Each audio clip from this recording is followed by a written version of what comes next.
For 3 years, Maya had lived beneath the feet of the most dangerous man in the kingdom, eating his food, breathing his air, sleeping in the bones of his castle, and he hadn't known she existed.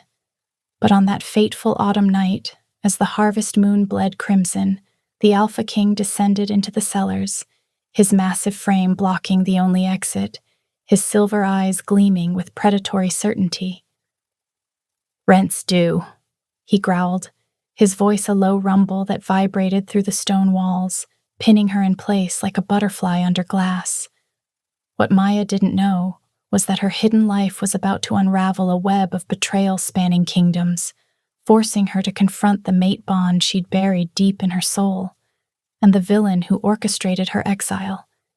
As secrets claw their way to the surface, the man she fears most may be the only one who can save her, but only if she can trust him with the truth that could shatter his throne. The cellars of Blackthorn Castle were a maze of damp, stone, and forgotten relics. Maya had learned every twist and turn in her first desperate weeks here, mapping the passages like veins in a body she now inhabited. The air always carried the faint tang of mildew and earth, mingled with the distant echoes of life above, servants' footsteps, the clatter of feasts she could only imagine, the occasional howl of the pack during full moon runs. She'd chosen this hiding spot out of sheer necessity, after fleeing the borderlands with nothing but the clothes on her back and a price on her head that made every shadow a potential enemy. Tonight, she'd ventured closer to the upper levels than usual, driven by a gnawing hunger that the usual stolen bread crusts couldn't satisfy. The castle's pantry was well guarded, but she'd found a loose grate in the wine cellar that led to a narrow chute, just wide enough for her slender frame. Slipping through it felt like being reborn each time, emerging into the richer scents of aged oak barrels and fermenting grapes, a brief taste of luxury before she grabbed what she could and vanished back into her underworld. Her fingers, calloused from years of scraping by, closed around a wheel of cheese wrapped in wax paper. It was risky. The kitchens had been buzzing with extra activity lately with the Alpha King's return from the southern campaigns. Rumors filtered down even to her depths.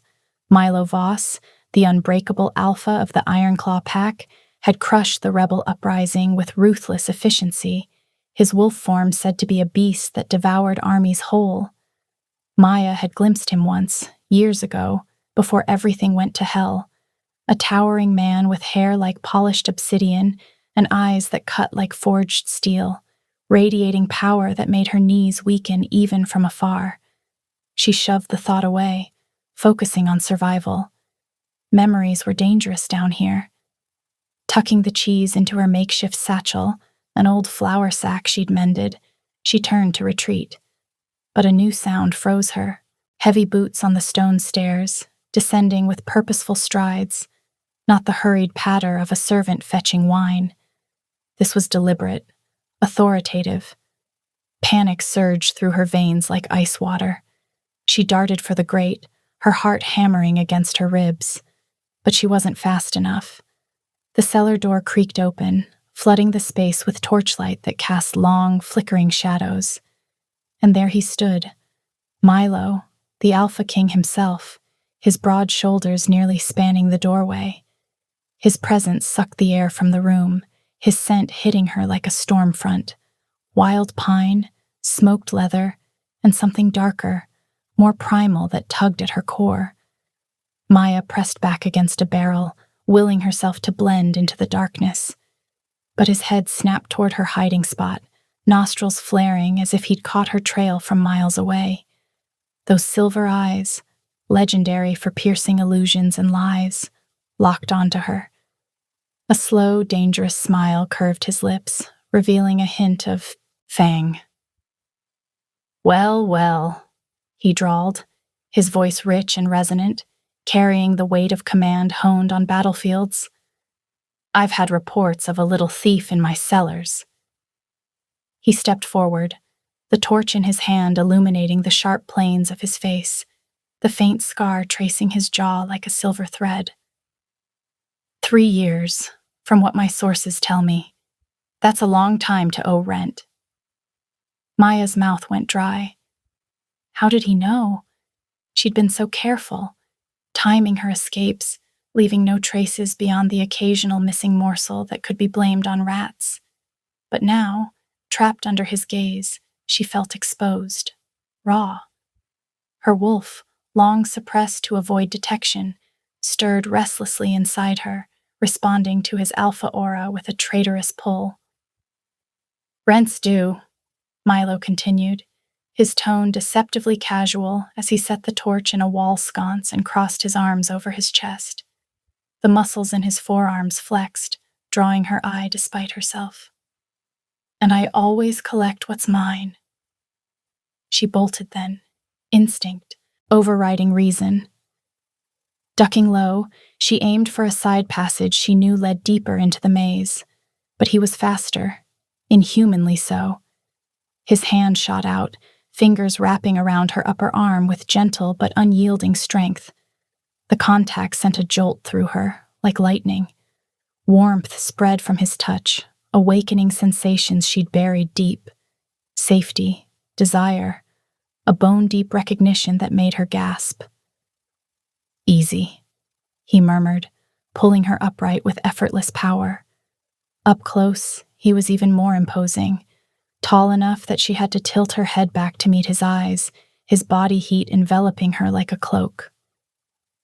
"I'm not going to hurt you, but we are going to talk. Starting with who you are, and why you've made my castle your home without invitation." Maya's mind raced, searching for lies that might save her, but as she stared into those silver depths, feeling the first stirrings of the mate bond she'd fled from all those years ago, she wondered if the real danger wasn't in being caught, but in what truths might surface now that she had. Before we continue, please take a second to like this video. Maya's breath came in shallow bursts, her arm tingling where Milo's fingers held her. The warmth of his skin seeped through her threadbare tunic, a stark contrast to the chill of the cellar that had been her constant companion. She yanked away, but his grip only loosened enough to let her step back, not escape. His eyes studied her, not with rage, but with a curiosity that bordered on something sharper, more intimate. "I have nothing to say," she managed, her voice steadier than she felt. Inside, her wolf paced, urging her toward him, recognizing the alpha's dominance as both threat and haven. She'd spent years smothering her attraction for him, and she wasn't about to lose now. Milo tilted his head, a lock of dark hair falling across his forehead. "Nothing? You've been living under my roof like a shadow. That suggests a story worth hearing." He gestured to the satchel at her side, the cheese peeking out. "And stealing from my kitchen. Bold, for a ghost." She straightened her spine, refusing to cower. "Survival isn't boldness, it's necessity." Her words hung in the air, laced with the defiance that had kept her alive this long. Maya had learned early that weakness invited predators, and Milo was the apex of them all. A flicker of amusement crossed his features, softening the hard lines of his face for a moment. "Fair enough. But necessity has a price too." He stepped closer, his scent wrapping around her again, pine and leather, evoking memories of forests she'd once run free in before the world turned against her. "Come with me." The choice wasn't real, and they both knew it.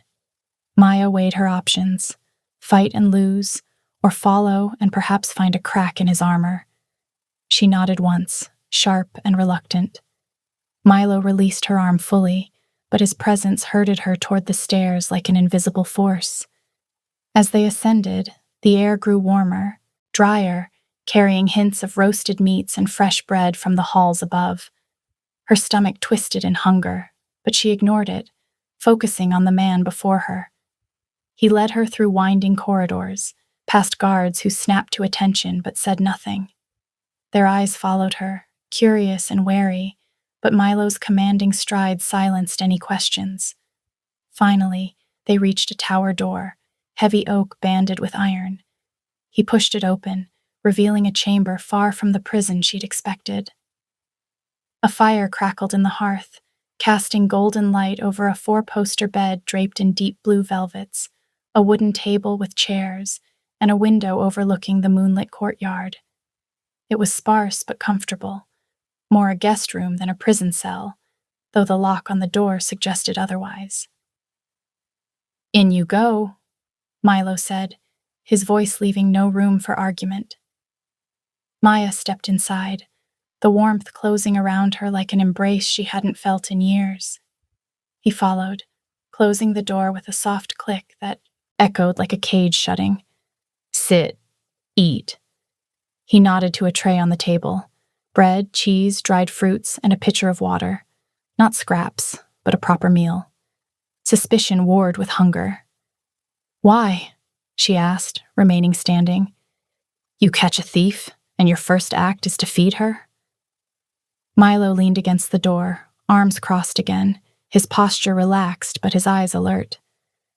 "Because starving you serves no purpose, and because I want answers, not delirium."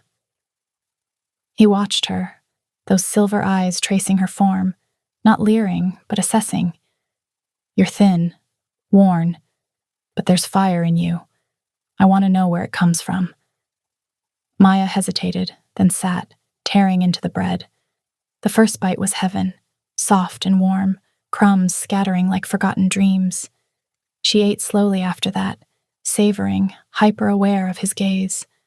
The silence stretched, broken only by the fire's pop. Finally, she met his eyes. "My name is Maya." "Maya."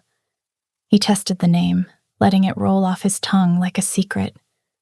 Something shifted in his expression, a brief furrow of his brow, as if it tugged at a buried memory.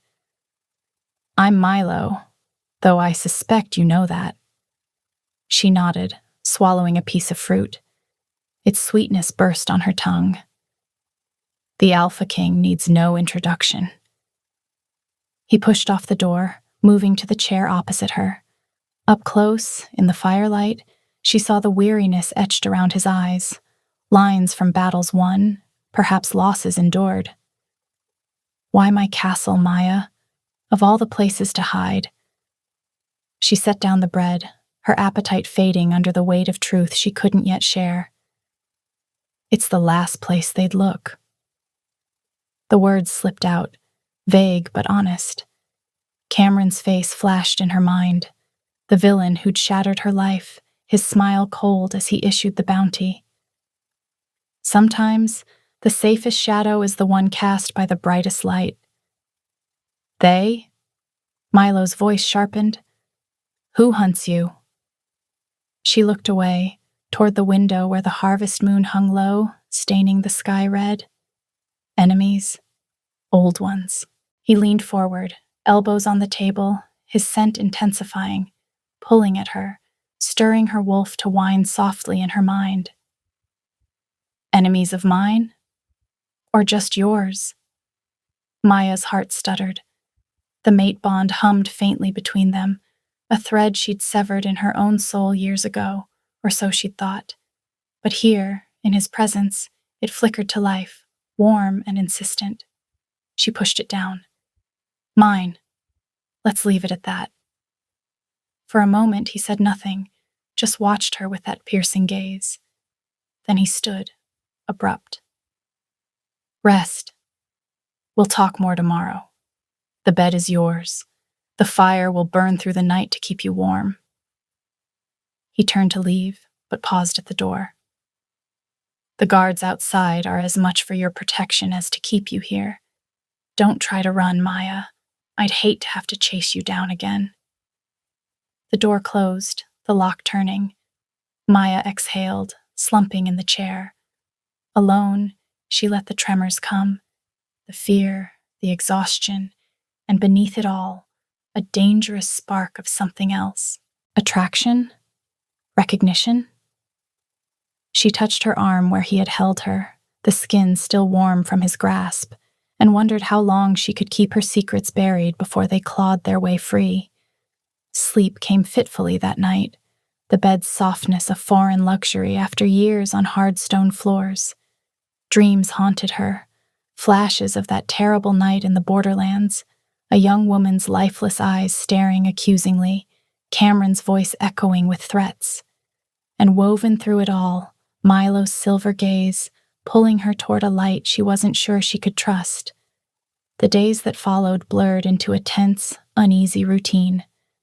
Milo visited each evening, always after the sun had dipped below the horizon, bringing trays of food that grew more elaborate, stewed venison rich with herbs, fresh vegetables glazed in honey, wines that warmed her from within. He didn't press her immediately for answers, instead circling like a wolf testing the perimeter of its prey's defenses.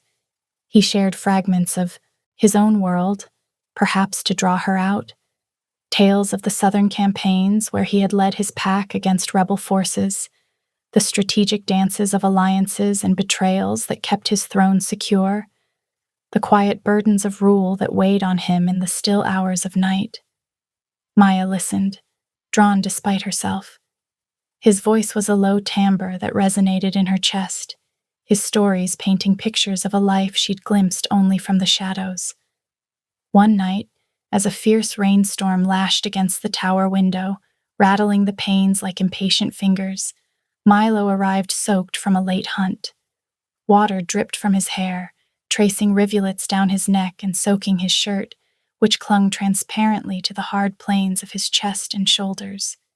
He stripped the garment off casually, hanging it near the fire to dry, revealing a torso etched with a map of scars, jagged lines from claw marks, smooth burns from silver-tipped weapons, faint punctures from arrows that had found their mark. Each one told a story of survival, of pain endured and overcome. Maya's breath caught in her throat, her eyes tracing the patterns involuntarily. The firelight danced across his skin, highlighting the taut muscles honed from years of leadership and combat.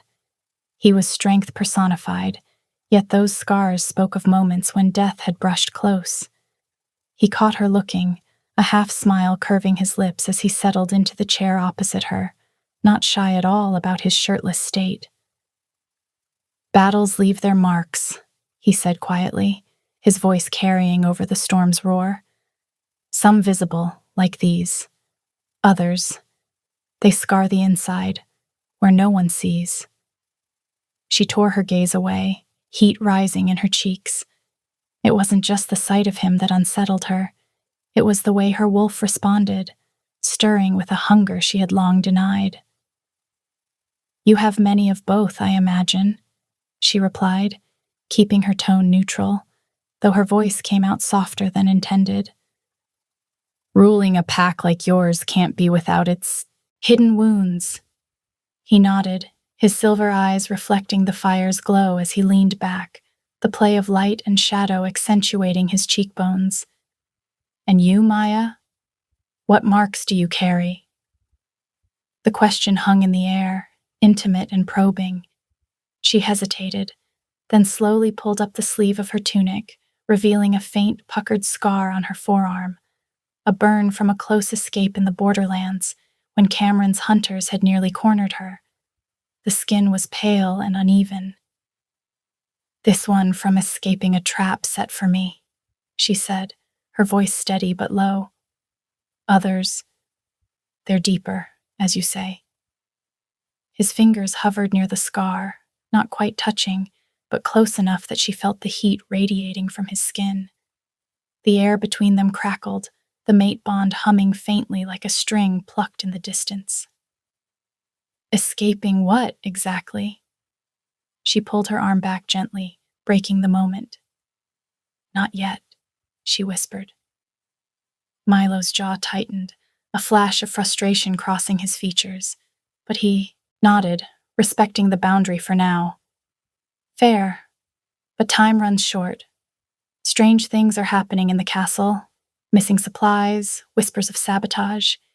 If you're involved in any way—" "I'm not," she cut in, her denial fierce and immediate, her eyes locking onto his.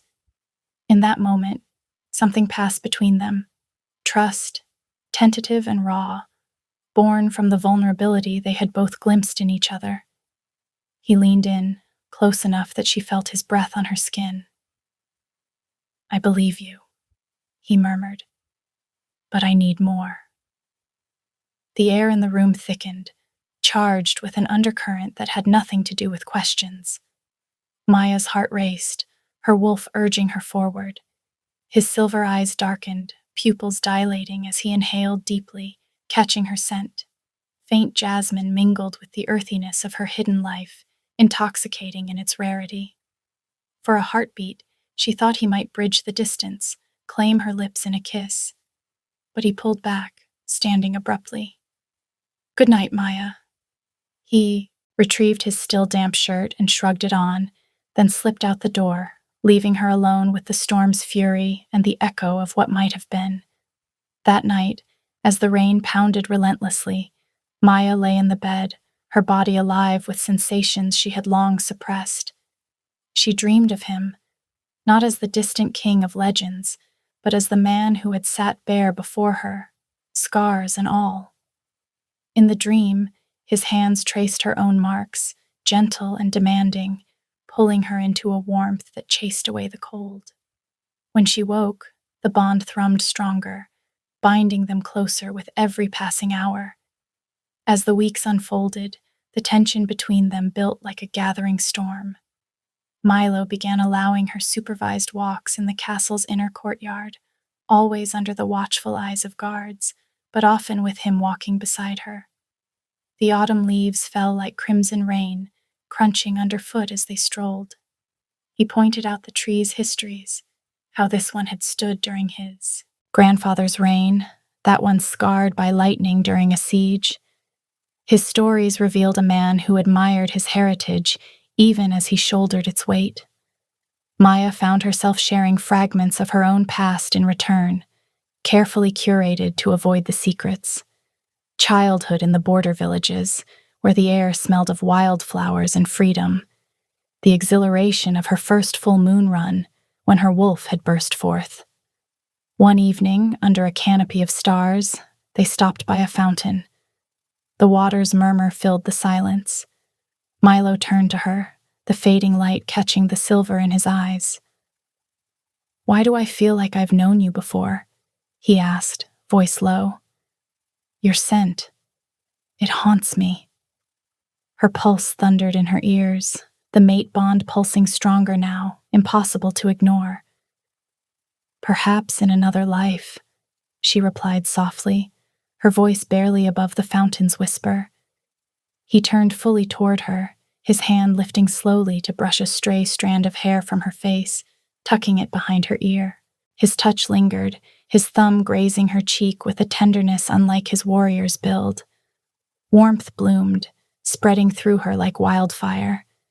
She leaned into it instinctively, her eyes fluttering closed for a brief moment. When they opened, his face was inches from hers, his eyes stormy with a desire that mirrored her own. "Maya," he breathed, laced with the raw edge of longing. She should have pulled away, given the secrets still buried between them, but the pull was too strong, the heat too insistent. Their lips met in a tentative brush, soft and exploratory at first, testing the waters. Then it deepened, his arms wrapping around her waist to pull her close, her hands rising to rest against his chest, feeling the steady thrum of his heart. His kiss was claiming yet tender, tasting of the pine-scented wildness that defined him. Maya responded, her fingers fisting in the fabric of his tunic, drawing him closer. Heat ignited within her, a fire roaring to life, chasing away the loneliness that had been her constant shadow. The world narrowed to the press of his body against hers, the way his breath mingled with her own.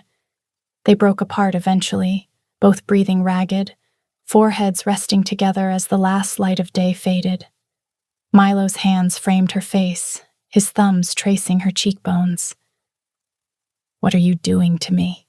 he murmured. "The same as you're doing to me," she whispered back, her heart aching knowing it was built on fragile ground. But reality intruded. A cough from one of the guards in the shadows reminded them of the eyes upon them. Milo stepped back reluctantly, regret filling his eyes. "We can't. Not yet. Not until I know everything. Who you are, why you're here." Maya nodded, the ache in her chest deepening. That night, back in her chamber, she touched her lips where his had been, the memory burning. Meanwhile, the castle's unrest grew. A council member fell ill after a routine meal, poison suspected in his goblet. Locks on the armory, doors were found tampered with, several prized weapons vanishing into the night. Guards whispered of ghosts or traitors, and Milo confided in her during his visits, his frustration evident as he paced the room like a caged beast. "Someone inside these walls is betraying us," he said one evening. "I can feel it in my bones, the disloyalty, the rot spreading." Maya's own suspicions grew. Whispers from the servants who brought her meals reached her ears. Cameron, Milo's beta and closest friend since childhood, had been acting erratically, disappearing for hours without explanation, his temper shorter than usual. She remembered Cameron's face all too vividly from that fateful night, the cold calculation in his eyes as he had plunged the dagger into Elaine's back, Milo's beloved younger sister and the true heir at the time, all to cover his own treacherous dealings with the rival pack. Maya had hidden in the underbrush during a border skirmish, witnessing the horror unfold. Cameron had spotted her fleeing, framed her as the assassin, and set a bounty on her head. She'd fled to the castle, the irony bitter, hiding in the home of the man whose family he'd destroyed. But revealing it now, without ironclad proof, could backfire spectacularly. Cameron was trusted, woven into the fabric of the pack. Accusing him might paint her as the true deceiver. She watched Milo, the weight of his throne etching deeper lines on his face, and her heart twisted with a mix of protectiveness and sorrow. He deserved the truth, but the risk of losing him, of killing this fragile connection, held her silent a little longer. One stormy night, as snow began to dust the castle grounds, Milo arrived at her door more agitated than she had ever seen him. His hair was disheveled, his tunic stained with mud. "Another poisoning," he growled, slamming the door behind him. "This time, one of my most loyal guards. He's fighting for his life in the healer's quarters." Maya rose from her seat by the fire, concern flooding her. She placed a hand on his arm. He stilled under her touch, turning to face her, his eyes churning with a storm of emotions. Anger, helplessness. "Let me help," she said softly, her voice steady despite the fear gnawing at her edges. "How?" His voice was rough, eyes searching hers. His hands came up to cover hers, holding it against his arm as if drawing strength from the contact. "By trusting me," she replied, stepping closer. His gaze softened, and he pulled her into his embrace, his arms wrapping around her with a fierceness that spoke of need. Their lips met in a kiss urgent and consuming, fueled by the stress of the day and the pent-up longing that had been building for too long. He backed her toward the bed, his hands roaming her back, tracing the curve of her spine through her gown, drawing a soft gasp from her. "Maya," he growled against her neck, his breath hot and ragged, sending shivers through her. She arched into him, her fingers threading, through his hair, pulling him closer. They tumbled onto the bed in a tangle of limbs, clothes shedding like old skins. His touch was reverent, exploring her scars and curves, his lips following where his fingers led, igniting sparks of pleasure that built like a gathering wave. When he entered her, it was slow and deliberate, their eyes locked in a soul-bearing gaze. The bond flared bright, a golden thread weaving through them, amplifying every sensation until pleasure crested in a shattering release, their cries muffled against each other's skin. Afterward, tangled in the sheets, Milo held her close, his fingers tracing lazy patterns on her back. This, us, it's real, Maya. More real than anything I've ever known. Yes, she whispered, tears pricking at her eyes. It was heartbreaking because the truth loomed like a storm on the horizon, threatening to tear their bond apart. As Maya lay there, listening to the steady thunder of his heartbeat, a sudden sharp warmth spread behind her eyes. For a heartbeat, the room flickered. Milo tensed beside her. Above them, faint and shimmering like heat haze, an image bloomed in the air. A small girl, no more than 7, laughing as she ran through a sun-dappled pine forest, golden fur rippling over her wolf form, paws kicking up moss and needles. The memory carried the summer earth, the pure joy of a first free run before the world taught her to hide. It lasted only seconds, then dissolved like mist. Maya jolted upright, eyes wide with panic. Did you... Milo's hand settled gently on her back, steadying her. His silver gaze flicked to where the image had been, then back to her flushed face. A slow, knowing smile curved his lips. Small, private, the kind that made her stomach flip even in the midst of her embarrassment. It's okay, he murmured as he tugged her back down against his chest. Just the bond settling. Happens when emotions run high. He pressed a soft kiss to her temple. I like seeing you like this. Unguarded. Beautiful. Don't be afraid of it. Not with me. Maya searched his expression, heart still racing, but the panic eased under the steady heat of his gaze. He offered no more explanation, only tucked her closer. With Milo's growing trust, Maya had been granted limited freedom to move about the castle under escort. Short walks in the courtyard, brief visits to the library, always with a guard at her elbow. She had never asked for more. Asking would have looked suspicious. Instead, she waited, observed, and memorized. First, she tested the boundaries. A dropped question to a servant about old pack records earned her a vague gesture toward the east wing. A casual glance at the guard's bored expression during a library visit told her the archives were rarely checked. Each time she passed the heavy door to the forgotten wing, she noted the rusted latch, the dust on the handle, the way no one ever seemed to use that corridor after dusk. One crisp afternoon, when Milo was locked in a long council session over border tensions, she made her move.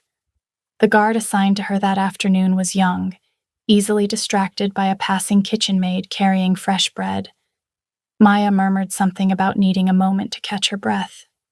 He nodded, eyes already drifting toward the maid's retreating figure. She slipped through the door while his back was turned. The archive smelled of aged parchment and ink, shelves groaning under the weight of ledgers and scrolls. Moonlight from a high, narrow window was the only source of light. Her heart hammered as she moved along the rows, fingers trailing spines, reading faded titles by touch as much as sight. Trade ledgers? Nothing. Tax rolls? Useless. Border Patrol logs from 5 years back, close, but not close enough. She had come here 3 times before in stolen minutes, always leaving empty-handed, frustration coiling tighter each time. Today had to be different. She could feel the clock ticking. Milo's trust was a fragile thread, and Cameron's sabotage was growing bolder. If she didn't find proof soon, the noose would tighten around her own neck. Her hand paused on a thin, cracked volume shoved sideways behind a row of council minutes, almost hidden. She tugged it free. Dust puffed into the air. The cover was unmarked except for a faint embossed wolf claw, old ironclaw seal, pre-reform. Her pulse spiked. She cracked it open. Yellowed pages, tight script, trade concessions, northern routes. Then, coded entries, payments to unnamed contacts, references to allies in the north, dates that lined up exactly with Elaine's murder. A withdrawal 3 days before, a delivery the night after. Relief surged through her, mingled with a dread that coiled in her gut. She tucked the incriminating page into her bodice, hurrying back to her chamber. But as she pushed open the door, a figure waited in the shadows. Cameron, his eyes cold as winter frost, a dagger glinting in his hand. "You," he snarled, stepping into the light, his face twisted with recognition. "I knew you looked familiar. The little witness who slipped through my fingers all those years ago." Maya backed against the wall, her hand instinctively reaching for a nearby candlestick, gripping it like a weapon. "You'll pay for what you did to Elaine," she said, her voice steady despite the fear clawing at her throat. "For framing me, for all of it." He laughed, a low, menacing sound that echoed in the room. "Not if I silence you first. Milo will thank me for exposing the traitor in his midst." He lunged, the dagger slicing through the air. Maya dodged, the blade grazing her sleeve and drawing a thin line of blood. She swung the candlestick, connecting with his arm in a resounding crack. He hissed in pain, dropping the dagger. Seizing the moment, her wolf surged to the surface, claws extending as she raked his forearm, drawing deep gashes that welled with blood. Cameron retreated, cursing under his breath, clutching his wound. "This isn't over," he spat, before fleeing through a hidden panel in the wall. The door burst open seconds later, guards flooding in, alerted by the commotion. Milo arrived moments after, his face thunderous as he took in the scene, the blood on the floor, the dagger abandoned, Maya's torn sleeve. "What happened here?" he demanded, his eyes scanning her for injuries. Cameron, who had circled back through the corridors to feign innocence, appeared in the doorway, his arm hastily bandaged. "She attacked me unprovoked, my lord," he lied smoothly, his voice laced with false concern. "I came to check on her, and she went mad." Milo's eyes narrowed, doubt flickering in their depths for the first time. He dismissed Cameron with a curt wave, turning his full attention to Maya. "Tell me everything. Now." Still trembling from adrenaline, she pulled the ledger page out and handed it to him. "Cameron killed your sister, Elaine. I witnessed it that night in the Borderlands. He murdered her to cover his treasonous dealings with the Silverfang pack. He saw me, framed me as the killer, and set the bounty that drove me here. I've been hiding from him all this time." Milo's face drained of color as he read the page, his hands shaking with barely contained rage. "Elaine." The name escaped him like a wound reopening, pain etching deep lines across his features. He looked up at Maya, betrayal warring with a dawning gratitude in his eyes. "Why didn't you tell me sooner? All these weeks?" "Fear," she admitted, her voice breaking slightly. "Of not being believed. Of losing what we found here. You. This connection. I couldn't risk it until I had proof." He pulled her into his arms then, holding her tight against the storm of emotions raging within him. "I believe you now," he whispered fiercely. But the embrace was shadowed by heartbreak. The fresh agony of his sister's loss reopened, the betrayal of a trusted friend cutting deeper than any blade ever had. Tears welled in Maya's eyes as she held him. Milo did not act rashly. He could not. The ledger page she had given him was damning in his eyes, but it was not enough to convince the pack. Cameron had spent years weaving himself into the fabric of Ironclaw. He was the beta who had stood at Milo's side through every battle, who had carried messages between packs, the advisor whose counsel was sought by elders and warriors alike. One old ledger, no matter how incriminating, could be dismissed as a forgery, a border trade record twisted out of context, or, worst of all, evidence planted by the very outsider Milo had just brought into their midst. The pack would fracture. Cameron's loyalists would whisper of instability, of favoritism, of an alpha too blinded by a new mate bond to see clearly. In winter, with food stores dwindling and rival packs probing the borders, any sign of internal weakness could invite raids, desertions, or open challenge, so Milo moved with ruthless caution. He confronted Cameron in private first, summoning him to the war room under the guise of routine strategy, watching every flicker of expression, every careful word. Cameron played his part flawlessly. Wide eyes, hurt indignation, calm denials backed by plausible explanations. Those entries? Trade concessions we made years ago to keep the border quiet. You know how thin the alliances were back then. Milo let him talk, let him dig his own grave with small inconsistencies only someone who knew the truth would catch. Behind the scenes, Milo worked quietly. He intercepted messages through trusted scouts. He pulled sealed reports from border outposts. He summoned witnesses under alpha compulsion. Each piece was small, but together they were starting to build a picture too consistent to ignore. Cameron himself was never idle. He accelerated the sabotage, poison in the grain stores, weapons continuing to vanish from the armory. He planted false trails that pointed to rival packs, to disgruntled exiles. He was buying time, waiting for the hidden part of his plan to take root. A plan no one else was suspecting. The tension simmered like a pot left too long on the fire. Through it all, Maya's chamber became Milo's only sanctuary. He came to her each night, exhausted and wired, shedding the weight of the crown the moment the door closed. Their lovemaking grew fervent, a desperate balm against the growing chaos.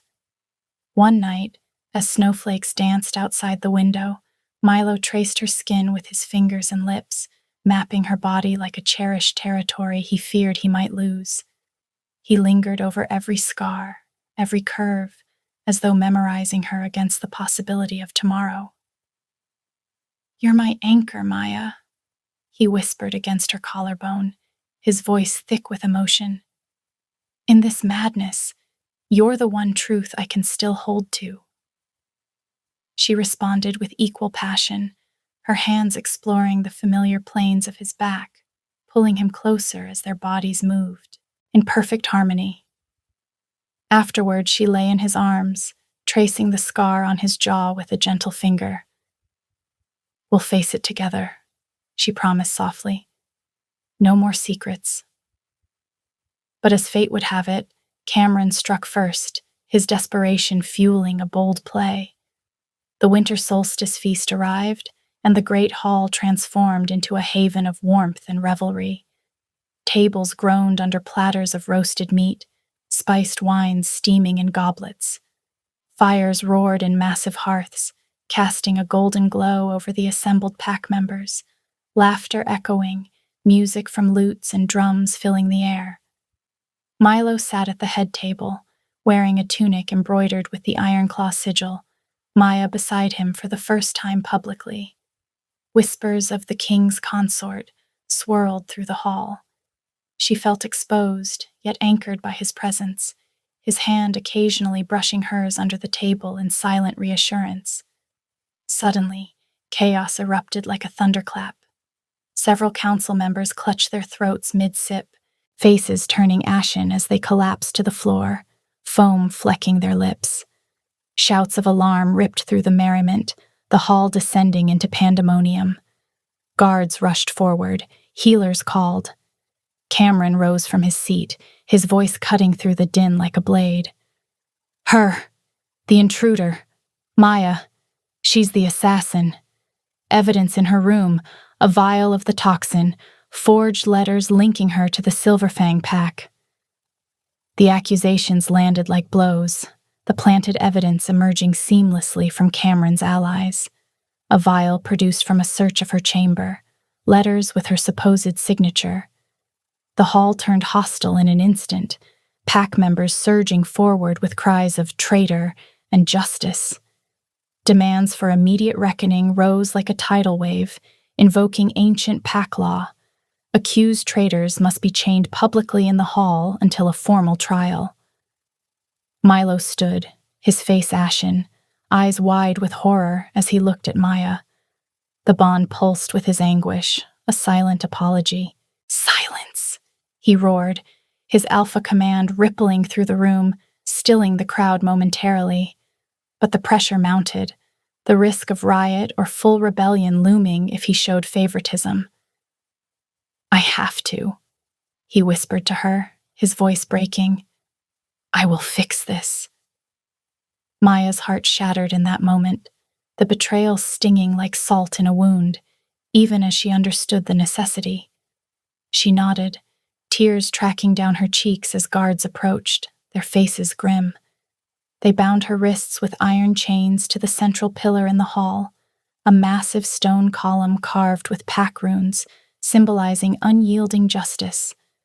The metal was cold against her skin, biting into her flesh as the links clanked into place. The crowd jeered, some hurling insults, others watching with uneasy silence. Maya held her head high, her eyes locked on Milo, the man she loved now forced to orchestrate her humiliation. Milo approached under the guise of inspecting the restraints, his fingers brushing hers in a fleeting, desperate touch. "Forgive me," he murmured, his voice a tortured whisper only she could hear. "Hold on, just a little longer. This isn't the end." For Maya, time seemed to slow to a crawl. The hall's roar faded to a distant, muffled hum. The flickering torchlight stretched into long shadows that danced like accusing specters across the stone. Maya's wrists burned against the cold iron, her heart hammering so hard she thought it might break her ribs. She looked out over the sea of faces, many already turning away from her in disgust, and felt the weight of it all crash down at once. The life she had clawed back from nothing, the fragile warmth she had found in Milo's arms, the hope of a future beyond hiding, ripped away in front of everyone. Grief and terror twisted together inside her chest, sharp and unbearable, until something deep within her simply gave way. A low, keening sound escaped her throat, not quite a sob, not quite a growl. Heat bloomed behind her, eyes, in her chest, racing along her veins like wildfire. She had never felt this before, never known she could feel this, but the bond with Milo pulsed in frantic answer, amplifying it, feeding it back to her like a loop of raw power. She didn't think. She simply released. A shimmering wave rippled outward from her, golden and translucent. The hall went deathly still. Every torch flame bent toward her as though drawn by an unseen wind. Then the air above the central pillar fractured, images blooming into existence like windows torn open in reality. The pack saw it all. Moonlit borderlands.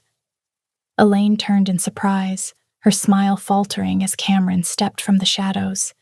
The flash of steel, the wet, terrible sound of the blade sinking home. Elaine's gasp, her body crumpling.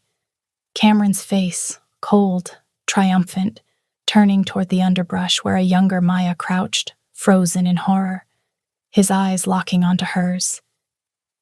"You saw nothing, little rat, and if you speak, no corner of this world will hide you." The memory played out in perfect, merciless detail, the blood pooling under Elaine, the way Cameron wiped the blade clean on his cloak, the moment he vanished into the night, leaving Maya to run for her life. The projection closed on the echo of Elaine's dying breath and Cameron's low, satisfied chuckle. Gasps ripped through the hall. A woman shrieked.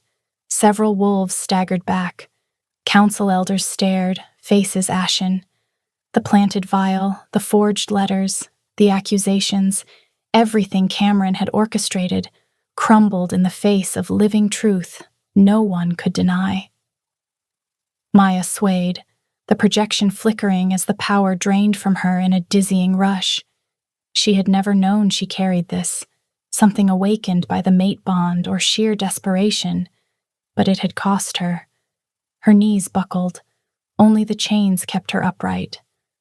Across the hall, Milo's face was a mask of shock and dawning fury. The bond roared between them, her exhaustion pouring into him like fuel. A primal growl tore from his throat, shaking the rafters. Fur erupted across his skin in a violent ripple. Bones cracked and realigned in a symphony of power. Clothes shredded as his body exploded into the massive black wolf, silver eyes blazing with lethal promise, muscles coiled like drawn bowstrings.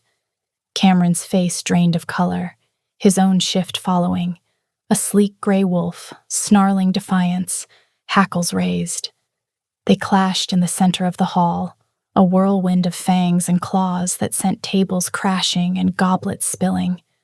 Milo struck first, his powerful jaws snapping at Cameron's flank, tearing fur and drawing a spray of blood that arced across the stone floor. Cameron retaliated with savage speed, twisting to rake claws across Milo's shoulder, deep gashes blooming red against black fur, the scent of blood thick in the air. The fight drew out in visceral, brutal detail, each lunge and feint a dance of death.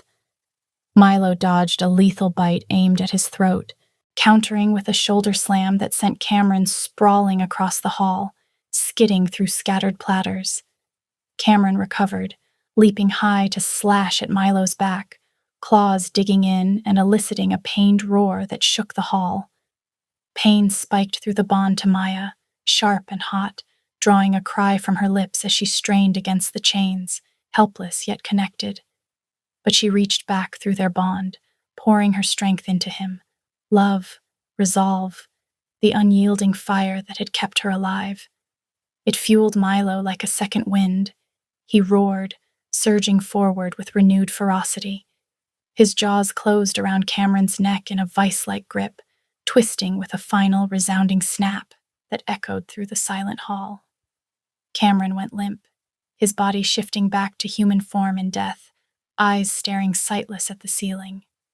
Silence fell like a shroud, broken only by Milo's heavy panting as he shifted back, bloodied and battered but standing tall. His eyes found Maya immediately, filled with a mix of triumph and sorrow. He strode to her, keys snatched from a stunned guard's belt, unlocking the chains with trembling hands. The iron fell away with a clatter, and he dropped to one knee before her, his voice carrying through the hall. Maya is innocent. She is my mate, my queen. Let any who doubt step forward now. The hall knelt as one, murmurs of acceptance rippling through the crowd like a tide turning.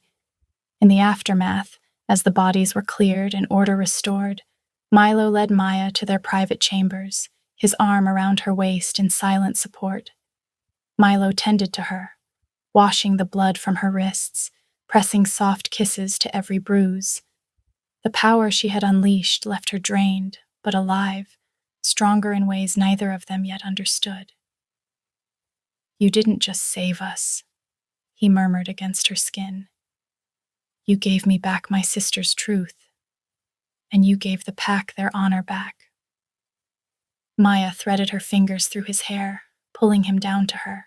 I only gave them what I carried. You gave me the strength to let it go. Their kiss was slow, healing, a bridge over the chasm of pain they had crossed. Milo cradled her face, thumbs brushing away the last traces of tears, as though he could erase every shadow that had ever touched her. When their lips met again, it was gentle at first, soft presses that spoke of forgiveness, of gratitude, of the quiet miracle that they were both still breathing, still allowed this. But gentleness could only hold for so long. The solstice moon poured silver light through the tall window, bathing the chamber in a glow that felt almost holy. Maya felt the bond flare brighter, hotter, a golden thread pulling taut between their hearts. Milo's breath hitched against her mouth. He drew back just enough to meet her eyes, his silver gaze molten now, pupils blown wide with want and wonder. Tell me you want this, he whispered, voice rough with restraint. Tell me you're ready to complete our bond.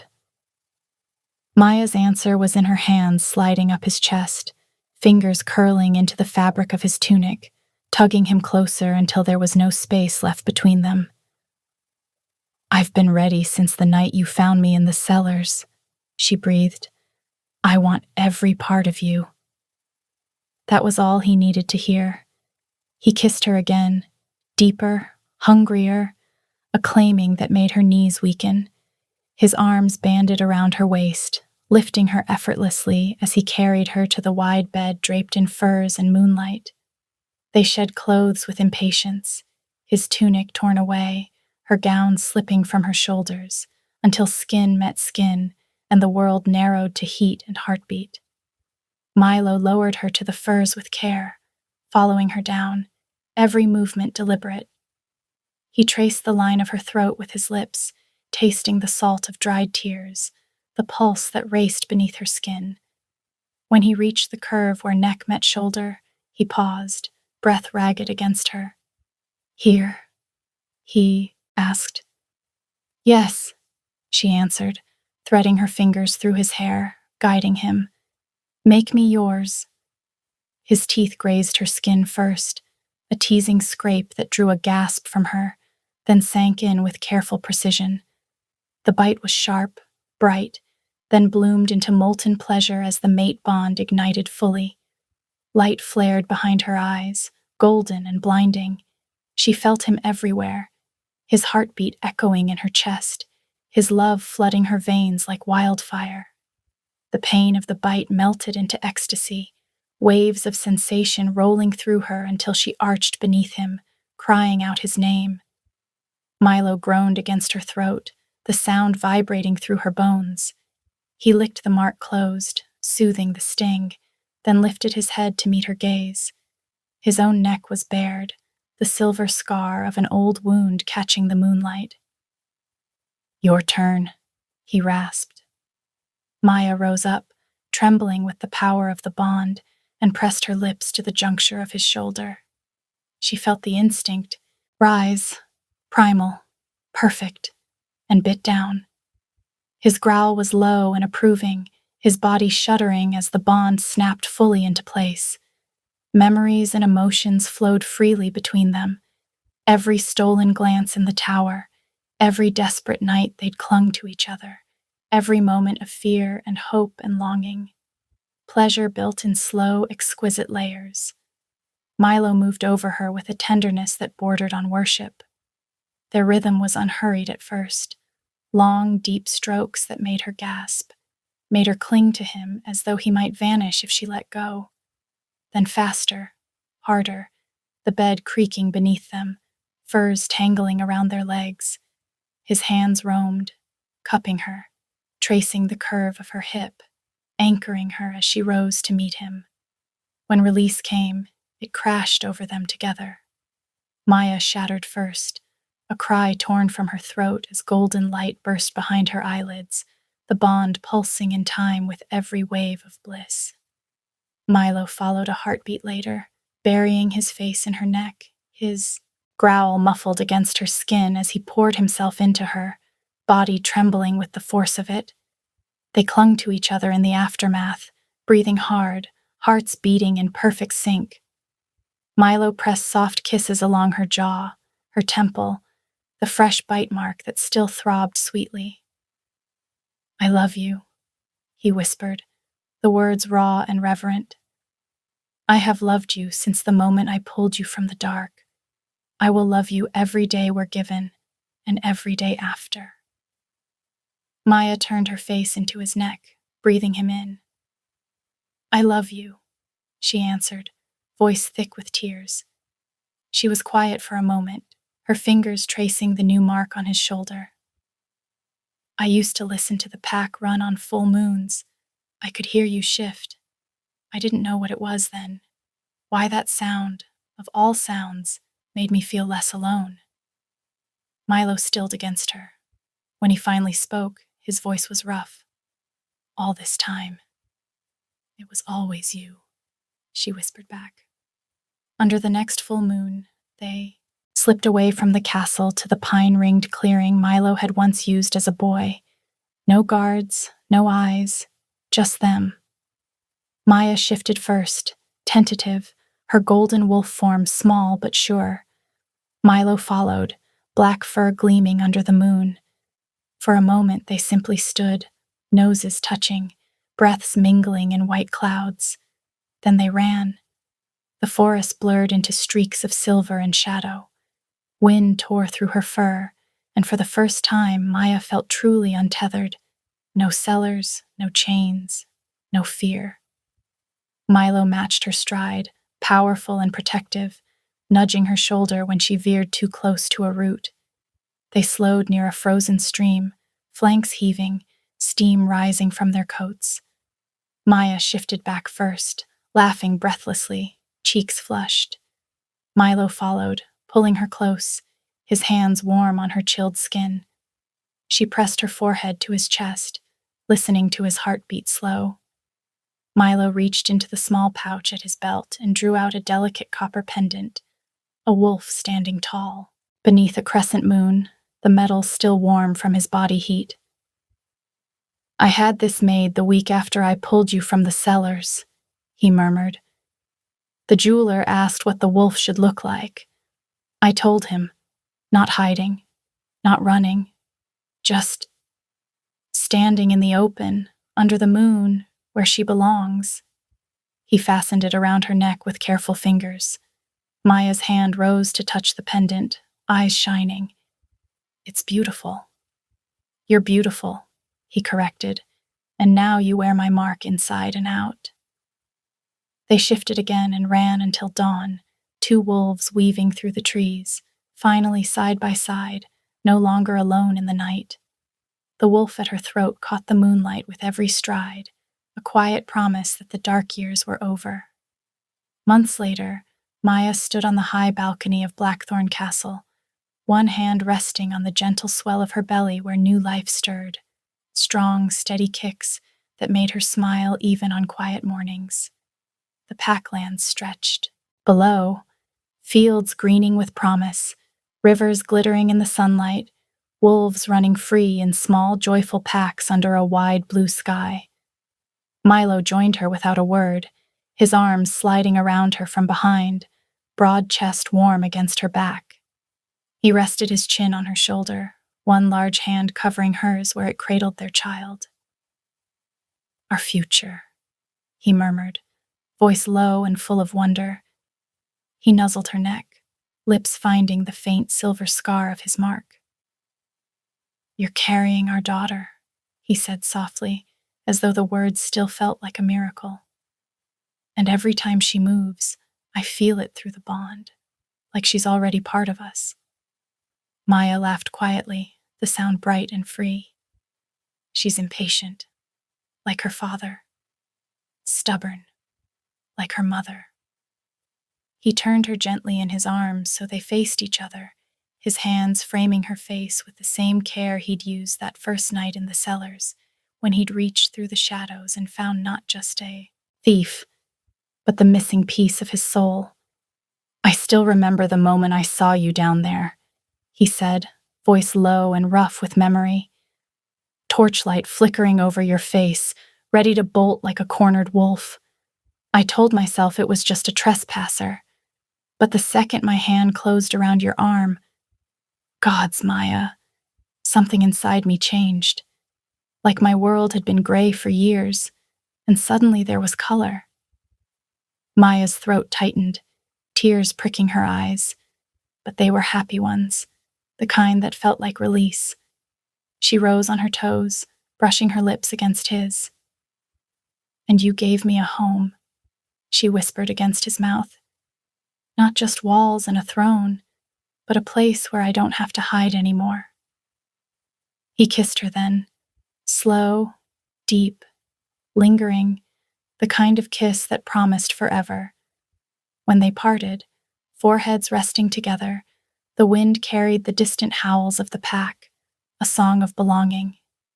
In the summer that followed, under the first warm rains, their daughter arrived. She came into the world with a fierce cry, silver eyes already bright and searching, a tiny hand curling around Milo's finger, as though she knew exactly who he was. Maya watched from the bed, exhausted and radiant, as Milo cradled their child with the same reverence he had once shown her scars. "She has your spirit," he said, voice thick, eyes shining as he looked from the baby to Maya. "And my eyes, God's, she's perfect." Maya reached for them both. Milo settled beside her, placing their daughter carefully between them. The three of them lay there as the rain pattered against the window, a small, sacred circle of warmth and love. And every full moon, when the pack ran under the open sky, Maya and Milo ran together, side by side, hearts beating as one, knowing they had fought for this joy, earned it, and would guard it with everything they were. Where are you listening from? I love reading your comments, and if you'd like to support me, please subscribe. It's free, and it helps more people find these stories.